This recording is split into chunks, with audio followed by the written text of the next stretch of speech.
네, 첫 성과라고 제가 정해봤는데, 자, 임재 변호사님, 일단 이태원 특별법 없이 원래 윤석열 대통령이 뭐 한 차례 좀 거부권을 좀 행사했던 법안인데, 자, 영수회담 이후에 합의가 된 거라서 첫 성과라고 보는 시각들이 많은 것 같아요. 그렇습니다. 영수회담에서 이번 사안 관련해서 어떤 협치의 물꼬의 시작이 바로 이 시점인 것 같습니다. 말씀해 주신 것처럼 해당 특별법은요, 지난 1월에 야권 단독으로 본회의를 통과했지만 대통령의 거부권이 행사돼서 다시 국회로 돌아온 상태였거든요.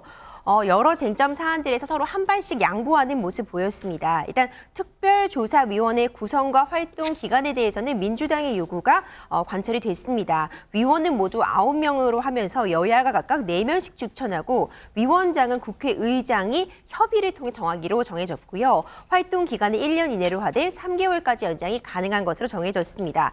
다만 국민의힘 측에서는요, 독소 조항 삭제 요구를 해왔는데 이 부분도 관철이 됐습니다. 그러니까 불송치가 되었거나 수사가 중지된 사건 기록까지는 특조위가 별도로 조사할 수 없도록 했고, 검찰의 압수수색 영장 청구를 의도할 수 있도록 한 조항 역시도 삭제하기로 합의가 됐습니다. 네. 대통령실에서는요, 윤석열 대통령과 이재명 대표 회담의 첫 성과라고 평가하기도 했습니다. 예.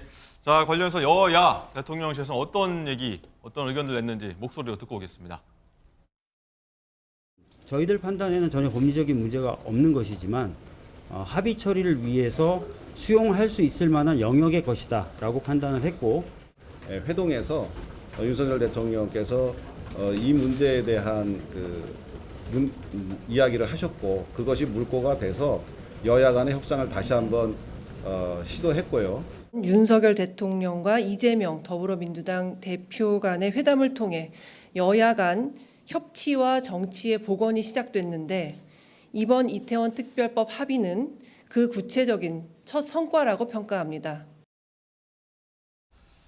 네, 이태원 참사가 발생한 지 언제인지도 사실 좀 멀 정도로 좀 기억이 안 나는데 이제 특별법이 이제 가동한다 이런 얘기입니다.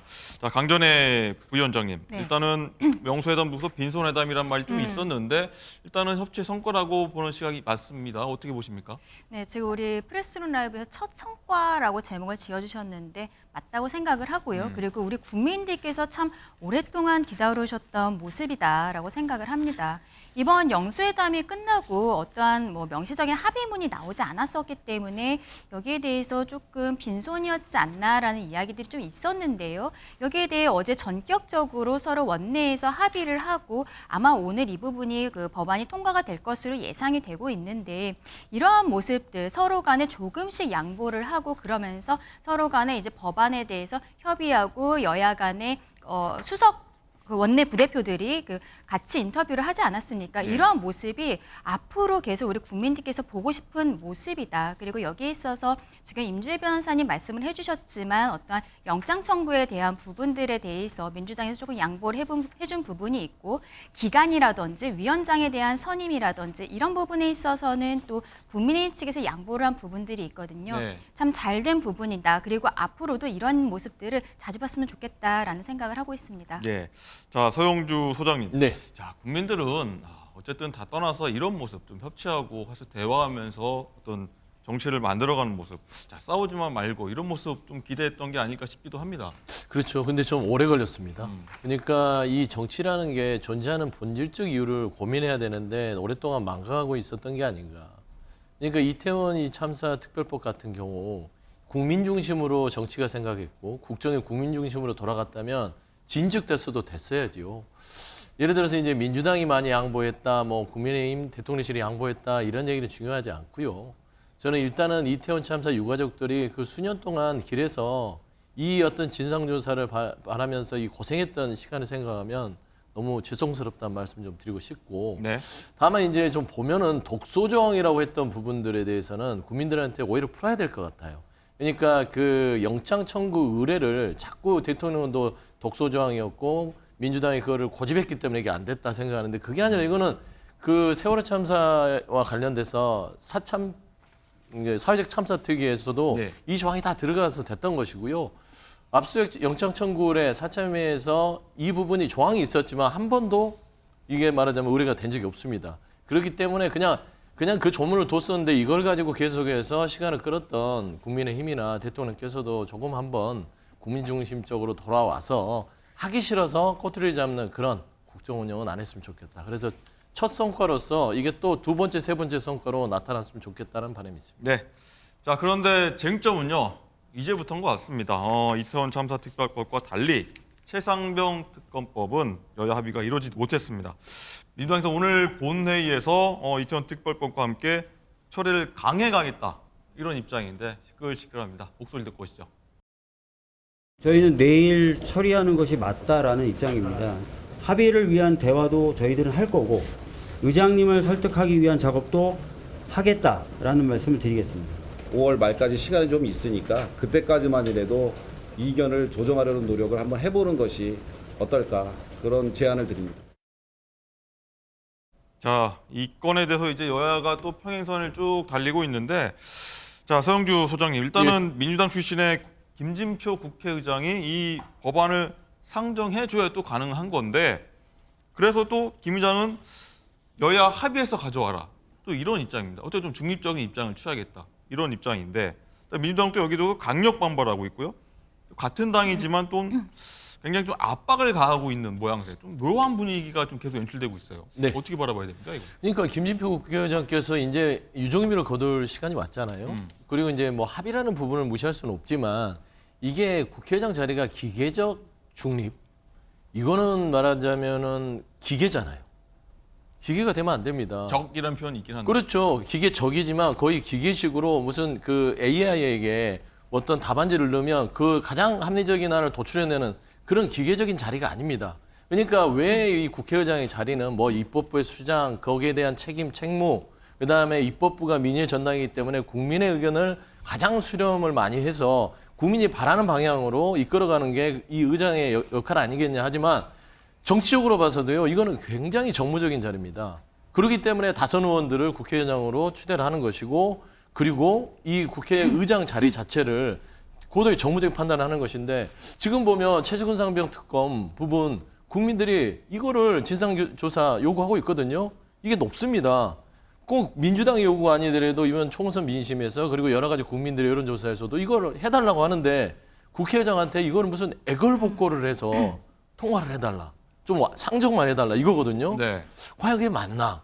이게 민의 전당입니다. 행정부의 어떤 이론이 아니잖아요. 입법부의 수장이었을 때는 이거는 어떤 여야 간의 대치나 어떤 그 복잡한 미묘한 쟁점이 아니라 국민들, 한 젊은 청년의 죽음 앞에서의 진상규명, 수사협이 있었는지 이거는 당연히 해줘야죠. 근데 지금 보면 친정집인 민주당 의원들이 들어눕겠다고 하는 부분들이 네.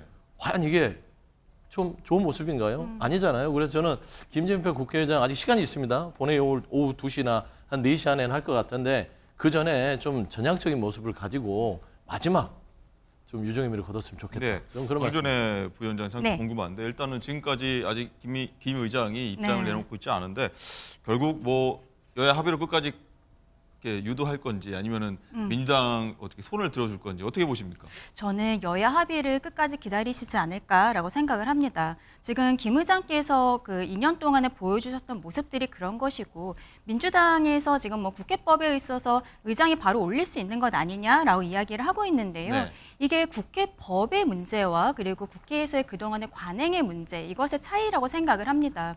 법상으로도 물론 국회의장이 지금 당적을 보유하지 못하도록 하는 부분이 있는데 이런 것은 결국에는 당적을 가지고 5선에 이르렀고 그러면서 국회의장이 되셨지만 국회의장으로서의 일을 하는 데 있어서는 여야에 치우치지 말라는 것이 이제 법의 취지라고 볼 수밖에 없거든요. 네. 그렇다면은 서로 간에 협의를 해서 가지고 오라라고 하는 것이 법상의 어떤 의장의 권한을 행사하는 것보다 정치적인 모습, 왜냐하면 국회니까요. 그러한 것을 보여주고 싶다라는 김진표 의장의 의도라고 보입니다. 그리고 최상병 특검법 같은 경우에는 이게 공수처에서 이미 수사가 진행 중인 사안이거든요. 네. 그렇기 때문에 이미 수사가 진행 중인 상황을 어떻게 특검법을 통해서 다시 수사를 하게 될 것인가, 이 부분에서도 약간 문제들이 있습니다. 그게 있어서 지금 국민의 국민의힘에서는 최상병 특검법에 대해서는 받기 어렵다라고 하는 부분이 있기 때문에 특검법이라는 것 자체도 법적으로 좀 문제가 있어 보이는데 거기에 넘어서 그동안의 국회의 관행에 따라 서로 간에 합의를 해오라라고 하는 국회의장의 지금 태도에 대해서 민주당에서 이렇게 압박을 넣는 것이 저는 오히려 부적절하다라는 생각입니다. 네. 그리고 조금 전에 자막으로 나갔을 텐데 국회 행안위에서 이태원 특별법을 의결했고 법사위로 보냈습니다. 자, 본회의 앞두고 정상적인 절차가 진행되고 있다 말씀드리면서 다시 돌아와서 상황이 이렇자 야당에선 김 의장을 상대로 욕설까지 나왔습니다. 누가 어떤 말 했을까요? 듣고 오시죠. 우상호가 했으면 안 그래. 박병석 의장도 마찬가지였고요. 똑같은 들이지. 윤석열이는 다 똑같은 오늘 너무 세게 얘기하시는데 자 지금 방송 나가는 거예요? 나가고 있는 겁니다 지금. 어이구 이거 내가 너무 세게 했구나. 자, 아까 욕설은 걷어들이는 걸로 마이크 안 들어올 때는 이런저런 얘기하니까 진짜 마이크 안 들어오고 좀 했으면 좋겠어. 아무튼 저는 소신껏 얘기를 했고요. 본래 국회의장 말기에 나가는 것은 놀러 나가는 거예요. 그런 그거 거죠. 하지 말고 네. 상정해서 방망이 치고 나가든지. 안녕하세요. 안녕 못합니다. 지금 방송 시작된 거예요? 잘 보셔야 돼요. 저기 빨간불 마이크 온이라고 돼 있으면 잘하셔야 됩니다, 원장님. 저기는 잘 안 보잖아요. 네. 많은 해프닝이 있었습니다 어제. 무조건 제가 부적절한 용어를 사용한 것은 잘못했기 때문에 다시 한번 사과합니다. 제발 그 질문 하지 마세요. 네. 자, 생방송이 시작된지 모르고 굉장히 삐가 많이 나올 정도로 굉장히 좀 심한 욕설을 했다가 박지원 당선인이요. 자, 오늘 아침에 또 사과까지 거듭했는데, 자, 서영주 소장님. 네. 자, 적절했다 보십니까? 적절하진 않죠. 네. 근데 이게 이제 그 방송용으로 적절하지 않다. 뭐 사석에서는 어떤 욕도 할 수 있는 거 아니겠습니까? 본인들끼리. 하지만 이제 방송용으로 마이크가 클로즈된 줄 알고 이런저런 얘기를 한 것 같은데 전 두 가지인 것 같아요. 지금 이제 박지원 당선인께서 저는 이런 생각도 했어요. 이분이 정치 구단이라는 별명 있지 않습니까? 일부러 그런 거 아닙니까? 일부러. 왜냐면 이게 저도 이런 못되게 욕설을 할 수 있지.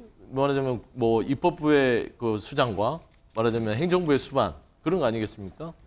그러면 제가 봐서는 이 박지원 당선인께서 본인이 사과를 하고 수습하고 부적절한 행동에 대해서 어느 정도 좀 곤란을 했지만 또 이 그 반응들을 보니까 속 시원하다는 얘기들도 나와요. 그래서 저는 이런 부분을 노린 게 아닌가 생각이 되지만 방송에서는 절대 해서는 안 되는 얘기입니다. 네. 그래서 이런 부분들을 꼭 마이크가 켜졌는지 확인하시고 네. 박지원 그 당선인께서는 방송에 임했으면 좋겠다. 네. 그런 말씀드립니다. 강준혜 부위원장이 뭐 아까 일부러 얘기했는데 일각의 의심입니다. 거의, 일부러 있을까요? 네, 저도 지금 서 소장님이랑 거의 비슷한 생각 갖고 있는데요. 저는 마이크 켜진 거 모르지 않으셨을 것이다 이렇게 생각을 합니다. 지금 본인이 어쨌든 좀 고령의 나이로 당선인의 신분이 되지 않았습니까? 그러면서 또 국회의장도 노리시는 것으로 알고 있는데 이러한 상황에서 본인이 어떠한 지금 민주당의 강성 지지층에게 어필을 해야 한다라는 생각 강하게 갖고 계셨던 것 같습니다.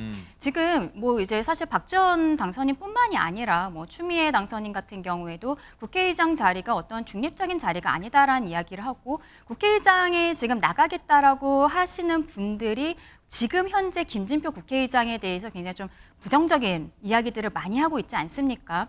그런 부분들을 봤을 때는 결국에는 이제 박지원 당선인 같은 경우에도 그런 편승에 시류에 편승을 하고 있다. 본인의 정치를 위해서 한 이야기인데 이것이 과연 대한민국 정치의 어른으로서 할 이야기인지는 굉장히 좀 실망스럽다라고 말씀드리고 싶습니다. 그렇군요. 자, 말씀 나온 대로 서영주 소장님. 네. 이 국회 차기의장 선거를 염두에 두고 이런 발언을 했다. 방금 말씀하셨는데 맞습니까? 어떻게 보십니까? 뭐 아예 생각을 버리지는 않으신 것 같아요. 그러니까 이제 염두까지는 제가 뭐 추측할 수는 없으나 박지원 당선인도 지금 국회의장 자리에 아예 그 마음이 없으시지는 않은 것 같다.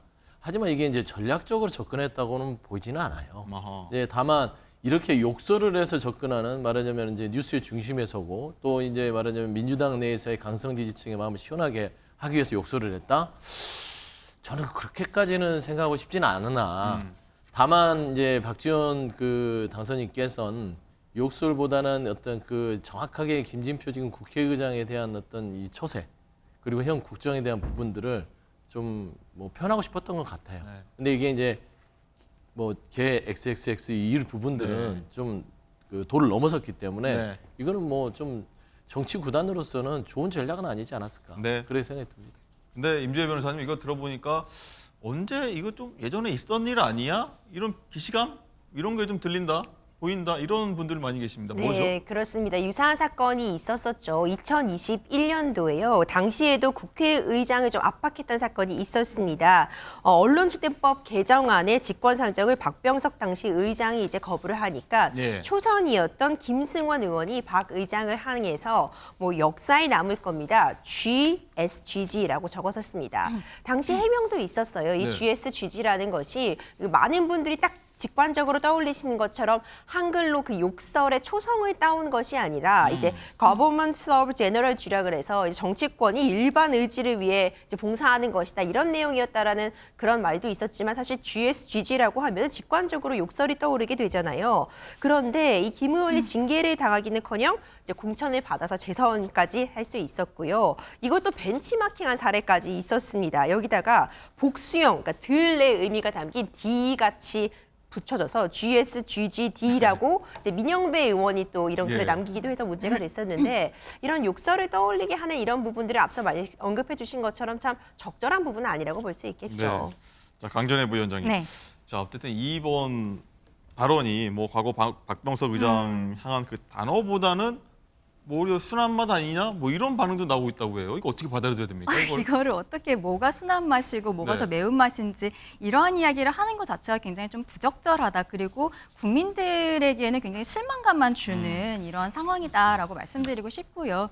어쨌든 지금 박병석 의장의 경우에도 뭐 민주당 출신이셨고 지금 사실 김진표 의장과 조금 비슷한 형태로 의회를 운영을 하셨습니다. 어떠한 여야 간의 합의를 가장 중요시 생각하시는 분들이었는데 이 두 분의 민주당 출신 국회의장에 대해서 자당 내에서 어떠한 강성 지지층들에게 어필을 하고 싶은 일부의 의원들이 이런 모습들을 보였다라고 저는 그렇게 생각을 하고 싶은데요. 이러한 것들이 민주당이 좀 강성화되고 있는 과정 그리고 더 우려가 되는 부분은 이번에 이재명 대표의 어떠한 사천 논란으로 인해서 다음번 22대 국회에서는 이재명 사단들이 국회로 들어가는 것이 아니냐라는 세간의 의혹들이 있는데 그 이후의 과정에 있어서 22대에서도 어떠한 모습들을 보이게 될 것인지 그리고 국회의장도 지금 민주당에서 아까 말씀드렸습니다만 나오겠다고 하는 분들이 굉장히 강성적인 발언들을 하고 있지 않습니까? 근데 국민의 한 사람으로서 우려가 굉장히 크게 된다라고 말씀드리고 싶습니다. 네. 소 소장님 일단은 네. 오늘 최상병 특검법을 민주당 쪽에서 강행 처리가 한다고 하면 또 여당에서는 또 뭐 퇴장하겠다 이런 얘기까지 나오고 만약 통과된다 한들 또 대통령이 거부권 행사할 수도 있고요. 그럼 또 국민은 또 이 전국 혼란을 또 어떻게 봐야 될지. 근데 난감할 이제 것 같아요. 이 전국 혼란 자체는 대통령이 푸셔야 돼요. 이 최해병 특검법 자체는 이게 대통령실과 관련이 돼 있고요. 결국에는 이제 최해병에 대한 어떤 순직에 대한 진상조사와 별개의 문제입니다. 이거는 수사의 외압이 있었느냐 없었느냐, 대통령이 경로를 하고 나서 왜 이 모든 것들이 바뀌었느냐 이런 거거든요. 그러니까 이제 대통령이 이거를 통크게 결정하지 않으면 윤재호 원내대표 속이 터지지요.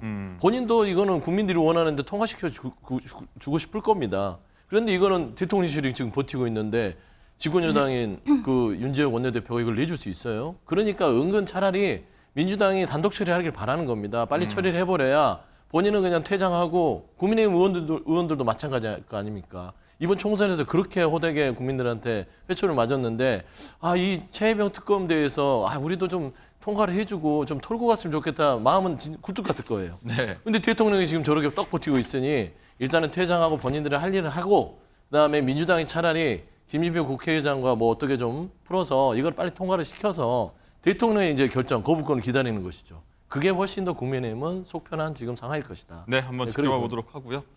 자, 다음 주제로 넘어가겠습니다. 키워드로 한번 만나보시죠.